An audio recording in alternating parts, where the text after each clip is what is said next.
We'll pop the hood here to show you guys it's cold. You got a lever on each side. You can pop the hood either way.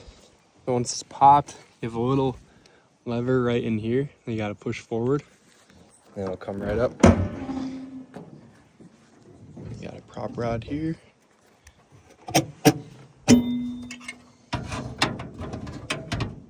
Okay. All right, everything's cold.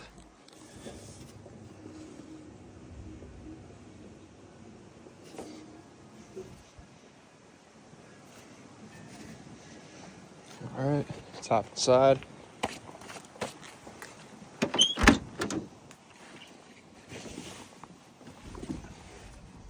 Turn the key on. Make sure our electric fuel pump is on. We're neutral. Give it a couple pumps, and then you just push your foot to the floor. And there we are.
You got a little knob down here.